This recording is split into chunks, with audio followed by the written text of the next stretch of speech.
bulan ini kita ganti tema. Setelah kita membaca alam di bulan yang lalu, bulan ini kita membaca diri kita. Untuk tenang, kita harus senang. Tidak mungkin kita bisa tenang tanpa senang. Lanjut, rumus kedua. Untuk mewujudkan keinginan hidup adalah mengendalikan keinginan. Ini yang berat ya. Kadang-kadang keinginan itu yang muncul karena pengaruh sekeliling kita.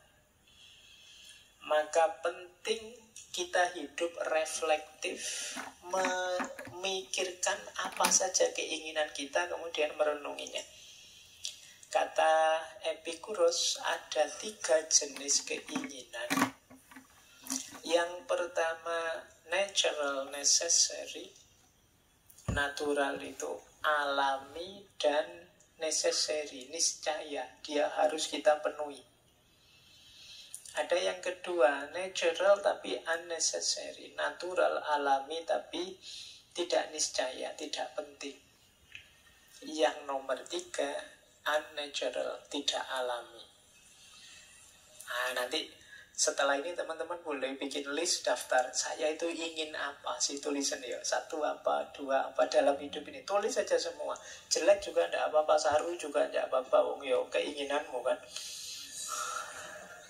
Coba tulisan itu untuk membersihkan pikiran juga, menjernihkan pikiran kita juga. Tulis semua keinginanmu, terus bikin klaster 3 ini. Ini keinginan yang natural necessary, ini yang natural tapi unnecessary, dan yang ketiga unnatural. Natural necessary itu keinginan alami yang harus kita penuhi agar hidup bahagia, hidup senang.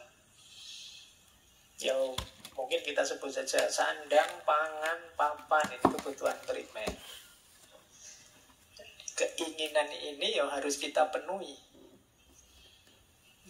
Natural necessary ini.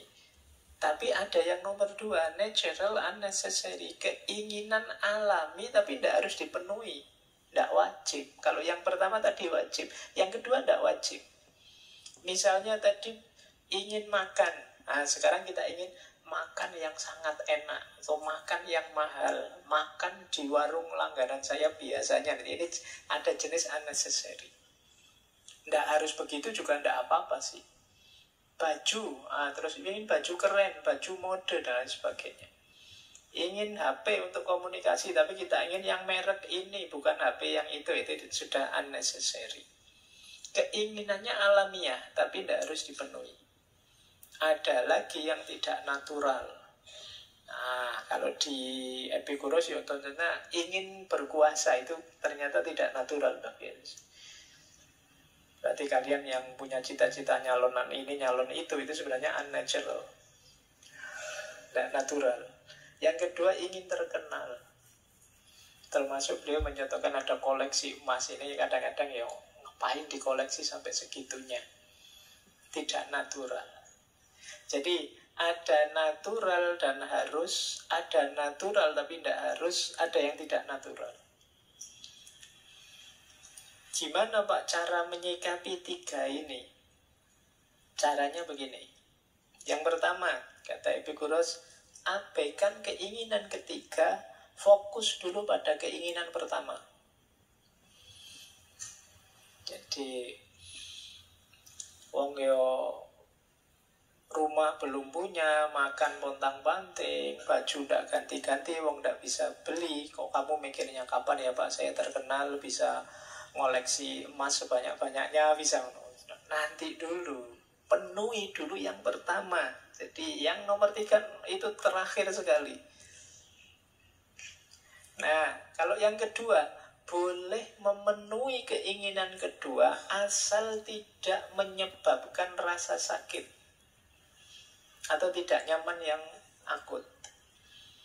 Misalnya kalian ingin makan enak, ini makan kan primer ya.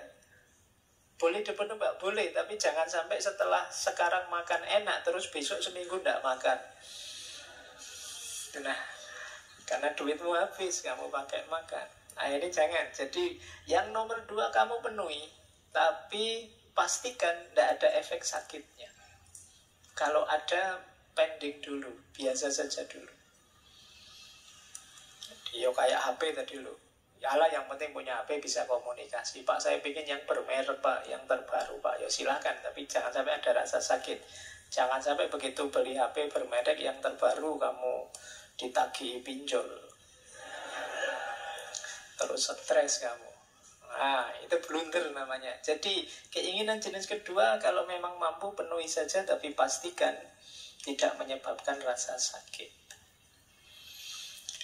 Keinginan ketiga, kenapa tadi keinginan itu harus kita taruh di terakhir? Karena keinginan ketiga itu cirinya biasanya dalam jangka waktu lama akan muncul masalah. Apakah itu kecewa, tidak puas, tidak nyaman, atau kesehatan.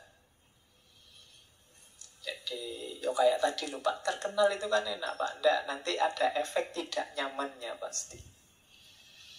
Koleksi emas apa yang luar biasa itu jangan-jangan ada mungkin ketidakpuasan, mungkin kekecewaan, atau kesehatan terganggu. Kalau yang tidak alamiah ini harus dipertimbangkan benar kalau mau kalian jadi target keinginan. Karena keinginan itu jadi faktor utama kita bisa tenang atau tidak. Orang kalau keinginannya tidak realistis, terlalu tinggi, tidak terkendali, ini sumber kegelisahanmu. Makanya dulu waktu kita sekolah SD atau SMP kan ada kalimat begini, gantungkan cita-citamu setinggi mungkin. Ini menurut saya kalimatnya bagus sudah. Kamu boleh berkeinginan, boleh bercita-cita setinggi-tingginya, tapi yang mungkin. Iya. Ya makanya setinggi mungkin. Jadi setinggi-tingginya tapi yang mungkin. Jangan yang tidak mungkin, nanti kamu stres. Jadi boleh kamu berkeinginan apa saja, ya memang setinggi-tingginya tapi yang mungkin saja. Jangan Pak, saya pingin pemilu yang akan datang saya terpilih jadi presiden Pak. Lah kamu sekarang usia berapa yo? Saya 23 Pak, tapi yo saya kuliah S1 sudah hampir 7 tahun ini sih Pak, tidak lulus-lulus misalnya. Yo mbok yang realistis saja, menyelesaikan kuliah belum nyampe, kamu sudah ingin jadi presiden yang akan datang. Ini sumber kamu stres. Jadi itu yang dimaksud ya. Jadi kendalikan keinginanmu dengan rumus tadi. Setelah kalian kategorikan, oh ini natural, necessary, ini natural, unnecessary, ini unnatural, baru kamu terus bergerak. Dan kata Epikuros, setiap keinginan yang akan kita wujudkan harus kita pahami untuk konteks hidup kita secara utuh. Karena hati-hati kadang-kadang nikmat di sini tapi efeknya negatif, menyakitkan sekali untuk sisi hidup kita yang lain. Jadi mungkin kalian punya hobi apa, terus kalian penuhi sesenang-senang kalian, tidak ngerti batasnya, kalian lupa bahwa ada sisi hidupmu yang lain. Mungkin terdampak kesenanganmu tadi, akhirnya dia terbengkalai dan kamu ketemu sakitnya berkepanjangan. Misalnya kalian hobi musik, jadi tiap malam kalian main gitar, tiap malam itu, lupa bahwa kalian masih mahasiswa, perlu belajar. Terlalu asik gitaran, nyanyi, tapi ya terus kuliahmu terbengkalai. Jadi bukan tidak boleh, tapi kamu harus cermat menghitung keutuhan hidup. Baik, jadi ini rumusnya mengendalikan keinginan. Makanya beliau punya quote menarik begini, jika kamu ingin membahagiakan seseorang, jangan menambah kekayaannya, tapi kurangilah keinginannya. Menarik ya. Jadi kenapa begitu ya? Karena kalau ditambah kekayaan itu kadang-kadang nambah keinginan, tidak ada akhirnya. Tapi kalau mengurangi keinginan itu bisa lebih nyaman. Ini jangan dipakai alasan ya kalau kamu diminta siapa gitu, bahwa lebih bahagia kalau mengurangi keinginan loh dek, tidak begitu. Jadi ini rumus maksudnya untuk kita sadari bahwa dalam hidup ini keinginan yang lebih sedikit itu lebih memudahkan kita untuk hidup tenang, bahagia, tidak kecewa. Tapi semakin banyak keinginan, apalagi keinginan yang kurang realistis, semakin membuat kita ruwet. Jadi kalau ingin membuat orang bahagia, ya kita sadarkan dia dari keinginan-keinginannya yang kurang realistis, bukan dengan kita beri kekayaan. Jadi jika kamu ingin membahagiakan seseorang, jangan hanya menambahkan kekayaannya, tapi kurangi keinginannya. Baik, ya ini bisa kalian renungi lagi konteksnya ya, quote ini.